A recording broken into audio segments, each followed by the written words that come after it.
We begin with our count. Baruch atah Adonai Eloheinu melech haolam haoneh be'etz tzara. Praise to you, Adonai our God, ruler of the universe, the one who answers us in our time of crisis. Hayom, echad asar yom shehem shavua echad, va'arba yamim laseger. This is the 11th day, making 1 week and 4 days in our counting of quarantine. Baruch atah Adonai Eloheinu melech haolam, asher kiddushanu b'mitzvotav v'tzivanu la'asok b'divrei Torah. Praise to you, Lord our God, ruler of the universe, who commands us to busy ourselves with the study of Torah. Today I'd like to spend a little bit of time talking about matzah. It's now that we're in the month of Nisan, usually we don't eat matzah from Rosh Chodesh Nisan until the Seder. The rabbis were concerned that people might be eating matzah all year, and they wanted really the first real taste of matzah to be at the Seder. So they forbid anybody to eat matzah from the beginning of the month all the way through to the first Seder, so that it would be a new taste, and we could literally say a shechianu over it again. But matzah in the Seder is very interesting. It's a very interesting symbol.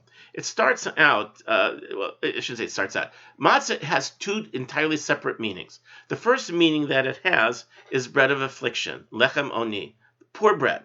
It's slave bread. It's something that had to be made fast, eaten fast, and then back to work. So there was no time to waste. They just had to make it quick, eat quick, and move on. There was just too many things that needed to be done, and a price to be paid if you moved too slow. And maybe these slaves, if we think about it, maybe they dreamed someday of eating real bread. Maybe they dreamed of eating real food that you could cook and food that you could taste, food that someday they would eat in a relaxed manner, reclining and talking and spending time at their meal, just enjoying life. And then they woke up, and it was back to work.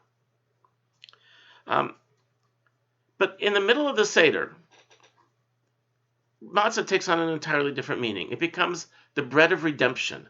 It's the bread that was served at the last meal that they ate before they left Egypt. Tomorrow, they would be gone. There was so much they had to do. They had to pack up their stuff. They had to decide what they were going to take and what they were going to leave behind. And slaves don't have much. So what would they take? A few items from the kitchen that they might need for the trip. They had to prepare some food, for the journey. You couldn't leave without packing a lunch. So what did these slaves do? What did they need? So they made this quick bread that they knew how to make so well. There was no time to waste. They had to get out, and that was the real irony of what matzah became. The very bread that was the symbol of their enslavement becomes the bread of their freedom, not the fluffy bread that they had dreamed about. It was the very same bread, becomes a symbol of their redemption.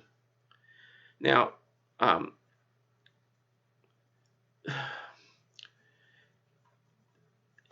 have to think about this for a minute. You really have to concentrate on this, because sometimes things that we think are so bad turn out to be not so bad.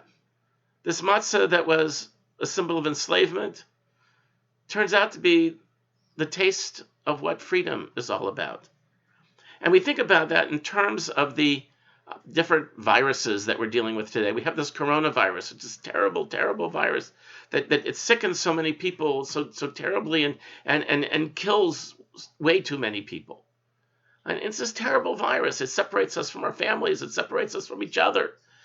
It tears our society apart. We can no longer go to the jobs that we love. We can no longer do the things that we love to do. It's this terribly bad virus. And yet, there are other kinds of viruses. There are viruses that are not killing us, but there are viruses that are used to save our lives.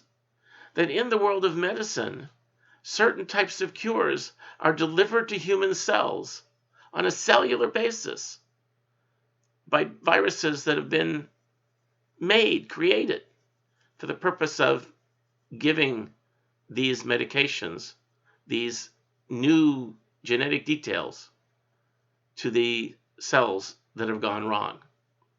So we ask ourselves the question, what is bad and what is good? I mean, things that seem to be bad turn out to be okay.